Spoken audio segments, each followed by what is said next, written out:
Sudah pernah saya jelaskan. Rasulullah SAW adalah guru kita. Sepakati dulu poin ini. Tidak ada guru bagi umat Islam siapapun yang syahadat kecuali Nabi Muhammad SAW. Ini disepakati dulu. Semua dai dan ulama adalah pewaris beliau. Artinya harus mewariskan ilmu yang beliau ajarkan. Apa yang diajarkan itu yang disampaikan ke umat. Yang tidak diajarkan mereka larang agar dikerjakan. Kan begitu mestinya. Ini kaidahnya dulu. Masalah kasus ada orang imam pimpin doa setelah sholat. Jangan dibahas doanya. Doa adalah ibadah. Tapi begini, sebelum anda kerjakan satu ibadah, tanya. Saya mau ziarah kubur. Jangan ziarah kubur sebelum anda tanya. Bagaimana Rasulullah SAW ziarah kubur. Agar jangan anda buat-buat ziarah kubur itu. Adanya orang taruh kembang di kuburan, siram air, buat batu nisan, pasang lampu, baca zikir-zikir di sana. Karena dia mau ziarah kubur semaunya sendiri. Tidak bisa. Anda muslim, punya kiai, punya Rasulullah SAW. Suri toladan kita. Uswatun hasanah. Tanya Rasulullah ziarah kubur bagaimana? Rasulullah SAW dalam hadis Bukhari menziarahi kubur Baqi. Datang, memberikan salam, mendoakan mereka, pulang. Nggak ada lagi yang lain. Nggak pernah Nabi SAW bawa kembang, siram kuburan karena sudah kering. Padahal Madinah panas 50 derajat, pecah-pecah tanahnya. Ada istilah di Indonesia kalau tanahnya pecah, kesini lagi diazab di bawah, kasih air, kasih kembang biar wangi, biar ditaruh kembang yang paling mahal. Kalau dia ahli maksiat tetap disiksa di bawah gitu kan. Jadi nggak bisa itu patokannya. Mau sholat, jangan pernah sholat dulu. Tanya Rasulullah sholat bagaimana, belajar 5 menit bisa. Oh rukunya begini, sujudnya begini, sama. Baru Allah terima. Tujuan Nabi SAW diutus untuk apa? Untuk dicontohi, diciplak hidupnya. Cara makannya, cara tidurnya, berpakaian, bahkan cara jalannya saja. Para sahabat contohnya, Nabi jalan begini. Bukankah ada hadis yang mengatakan sahabat berkata Rasulullah SAW kalau jalan seperti orang turun dari bukit. Mereka sampai membahasakan itu. Rasulullah pernah keluar kepada kami menyisir rambutnya dengan rapi ke arah sebelah kanan belakang. Ditunjukkan, gitu kan? Rasulullah SAW menyukai ini. Rasulullah SAW memakan dengan cara begini. Diajarkan kepada kita semua agar kita contohin. Yang jadi masalah bagi kita ini, kita selalu mau buat apa-apa yang tidak diperintahkan oleh Nabi SAW. Selalu alasannya baik. Sekarang kasus berdoa setelah sholat. Doa adalah ibadah, nggak ada masalah doa. Tapi kalau kita mau ikat antara sebuah ibadah dengan ibadah yang lain, tanya dulu. Rasulullah pernah ikat nggak? Pernah pertemukan nggak? Ziarah kubur dengan baca Quran. Ziarah kubur ibadah. Baca Quran ibadah. Pernah nggak Nabi baca Quran di kuburan? Itu tanya. Nggak ada riwayat Nabi SAW pernah baca Al-Fatihah untuk orang mati atau baca di ayat Al-Quran. Datangkan dalilnya coba. Nggak ada satu hadis pun menjelaskan masalah itu. Lalu kenapa anda buat? Oh karena saya mau buat ibadah. Baik ibadah yang Nabi ajarin. Salam doain. Selesai. Jangan lebih daripada itu. Masa anda lebih pintar dari Nabi Muhammad SAW? Habis sholat, memang paket yang Nabi tawarkan, yang beliau selalu kerjakan adalah zikir. Setelah sholat, dengan zikir sholat yang sudah masyhur, istighfar, kemudian baca Allahumma antas salam, sampai membaca ayat kursi, al-ikhlas, al-falaq, an-nas, baca subhanallah, alhamdulillah, Allah akbar 33 kali, sampai terakhir baca, digenapkan la ilaha illallah wahdahu la syarika. Selesai itu semua hadis Nabi SAW menjelaskan setelah sholat, Rasulullah SAW langsung berdiri. Memang beliau tidak pernah berdoa habis sholat 5 waktu itu. Memang begitu. Bukan doanya yang jadi masalah, bukan. Karena Rasulullah tidak kerjakan, jadi kita tidak kerjakan. Saya tekankan dalam pengajian saya, kalau anda punya hajat berdoa, berdoalah setelah sholat ba'diyah. Insya Allah aman. Karena sudah lepas dari paket yang Nabi tentukan. Selama Rasulullah SAW sudah mencontohkan dan memerintahkan sebuah perbuatan, ditentukan tempatnya, jumlahnya, waktunya, jangan pernah dilanggar. Habis sholat bacalah subhanallah 33, alhamdulillah 33, Allah akbar 33. Jangan anda bilang saya bisa baca 100. Loh, Rasulullah suruh 33 kok. Ditentukan, jangan lebih pintar. Nanti setelah sholat, jangan ikutkan dengan paket rangkaian sholat ini. Di luar waktu sholat anda membaca 100, silahkan. Karena nggak ada penekanan di situ. Kalau ada penekanan waktu, tempat, dan jumlah, jangan dibantah. Anda pengikut Rasulullah atau bukan gitu kan?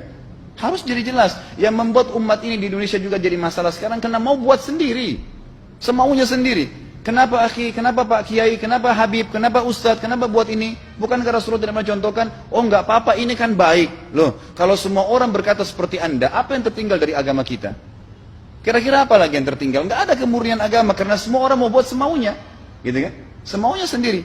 Pindah rumah, baca berzanji. Apa itu berarti sejarah Nabi? Kenapa baca berzanji saudaraku? Rasulullah untuk pindah rumah pernah baca-baca gitu enggak? Enggak pernah. Kenapa dibuat? Anda muslim bukan? Muslim, ya saya harus ikuti. Kalau tidak akan terus ini mengakar nih. Anda buat satu bid'ah sekarang, bid'ah itu lawannya sunnah. Anak Anda akan buat 10 bid'ah, cucunya akan buat 100 bid'ah, akan banyak bid'ah merakar di masyarakat, dan agama akan ditinggalkan. Kemurnian sunnah akan hilang, gitu kan? Dan ini bahaya. Ingat, Nabi SAW mengatakan kepada kita dengan hadis yang sangat jelas. Hadis sahih riwayat Imam Ahmad bunyinya begini. Semoga Allah merahmati umatku yang menukil dariku seperti apa yang aku ajarkan atau sebutkan. Sampai ulama hadis mengatakan Nabi ucapin habis sholat astagfirullah, maka sahabat tidak ada berani yang menambah azim. Nggak ada sahabat yang bilang astagfirullah azim habis sholat, nggak ada. Astagfirullah saja karena Nabi ucapin itu. Mereka mengakui tidak lebih pintar daripada Nabi SAW. Kenapa kita harus tambah? Astagfirullahaladzim, wali walidayya, wali muslimin, panjang. Dari mana ini semua? Ditambah-tambah, diembel-embelin, kenapa? Akhirnya keluar dari ajaran Nabi Muhammad SAW. Ini masalah gitu kan? Kenapa harus dilakukan? Peringatan maulid Nabi sudah sering saya ingatkan. Anda tanya semua yang buat maulid, kapan maulid itu sejarahnya ada? Semua buku sejarah menjelaskan tahun 230 Hijriah. Nabi meninggal tahun berapa? 11 Hijriah. Gitu kan? 11 Hijriah. Lalu kenapa harus ada dilakukan? Dan dari mana sejarahnya? Yang membuat pertama adalah orang-orang Syiah. Sejarahnya jelas dari Fatimiyah. Semua buku sejarah sepakat mengatakan bahwasanya maulid munculnya di zaman Fatimiyah. Dinasti Fatimiyah, orang-orang Syiah di Mesir, gitu kan? Dan mereka punya 6 macam maulid yang sampai hari ini masih dikerjakan di Iran. Ada maulid Nabi SAW, Hasan, Husain, Ali, Fatimah, dan raja mereka. Sampai hari ini masih ada. Kenapa orang-orang waktu baca maulid, baca salawat sambil berdiri pegang tangannya taruh di dada? Karena keyakinan orang Syiah, ruhnya Nabi SAW sedang lewat. Anda tahu nggak itu? Banyak orang kita buat tidak tahu. Yang penting bahasa Arab ikut saja, gitu kan? Tidak bisa. Nabi SAW tidak pernah rayakan. Pernah ada yang bilang sama saya, Ustaz, kan Nabi SAW pernah bilang, waktu ditanya tentang puasa Senin, beliau mengatakan hari itulah aku dilahirkan. Terus kenapa? Berarti boleh merayakan ulang tahun hari Senin, gitu kan? Tidak. Nabi SAW cuma menginformasikan bahwasanya beliau lahir di hari Senin. Dan beliau tidak pernah ngumpulin sahabat untuk baca bersama-sama, merayakan hari raya. Beliau tidak pernah. Kalau itu benar, Nabi nggak bakal tinggalkan kok. Ibnu Katsir rahimahullah, garis bawahi poin ini. Ibnu Katsir rahimahullah, dalam tafsir beliau, tafsir Quran Azim. Dan subhanallah Ibnu Katsir ini, kata ulama, hampir semua kalangan golongan itu banyak memakai banyak memakai buku beliau. Walaupun berbeda dari sisi pemahaman yang lain, tapi tafsirnya kebanyakan kembali ke tafsir beliau. Beliau mengatakan tafsir surah Al-Maidah ayat 3 yang bunyinya a'udzubillahi minasyaitonir rajim, al-yawma akmaltu lakum dinakum. Hari ini saya sempurnakan agama kalian, kata Allah. Ya. Wa atmamtu alaikum nikmati. Saya sempurnakan nikmatku pada kalian. Artinya tidak butuh yang lain. Wa raditu lakumul Islam madina. Saya ridha Islam sebagai agama kalian. Kata beliau, ayat ini turun menandakan dan memastikan bahwasanya Nabi Muhammad SAW tidak meninggal dunia kecuali sudah mengajarkan semuanya. Yang hitam, yang putih, yang gelap, yang terang, yang susah, yang muda, ya, semua dijelaskan. Siapa, kata beliau, yang menganggap masih ada sesuatu yang harus ditambahkan setelah Nabi SAW meninggal dan turun ayat ini, maka dia adalah ahli bid'ah. Dia orang yang membuat-buat agama. Nabi sudah ajarkan semua, selesai. Jangan ditambah, jangan dikurangin. Kita tidak lebih pintar dari Nabi SAW. Nabi nggak pernah rayakan hari lahirnya, jangan dirayain, selesai. Emang kenapa kalau kita nggak rayain? Kenapa? Tangan kita terputus? Enggak. Masih banyak ibadah yang disunnahkan gitu. Sama dengan kasus Isra dan Mi'raj. Kejadian besar dalam Islam. Tapi Anda boleh kembali kepada semua buku sirah. Saya tantang semua buku sirah Anda kembali. Insya Allah yang berpegang pada Al-Quran dan Sunnah, memang ada dasar wahyunya, maka semua akan menjelaskan. Nabi SAW setelah pulang dari Isra dan Mi'raj tidak pernah mengumpulkan sahabat-sahabat untuk merayakannya setiap tahun. Tidak pernah. Boleh dipelajari iya, setiap hari. Tapi ditentukan tanggalnya lalu dibuat acara. Tidak pernah Nabi SAW buat itu. Lalu kenapa Anda buat? Kalau Anda mau tetap buat, ya silahkan. Itu hak terserah Anda. Tapi saya ngajak kepada Anda kembali kepada kemurnian ajaran Nabi SAW. Kita tidak akan pernah kembali. Kata Syekh Utsaimin rahimahullah, umat Islam ini akan kembali kepada kejayaan mereka kalau mereka betul-betul kembali kepada ajaran Rasul mereka Muhammad SAW. Murnikan ajaran Nabi yang jalankan seperti yang beliau ajarkan, selesai, akan aman. Pasti akan kembali kejayaannya. Kita nggak bisa saling menghardik, saling menyalahkan yayasan ini, organisasi ini, kelompok ini, karena masing-masing mau beristidlal sendiri, mau menjalankan sendiri hukum-hukum agama ini, bukan mengikuti sunnah Nabi SAW. Jemaah haji kita, jemaah umrah, datang ke Mekah, tur dalam kota Mekah, naik ke gunung untuk lihat Gua Hira. Kenapa naik ke Gua Hira?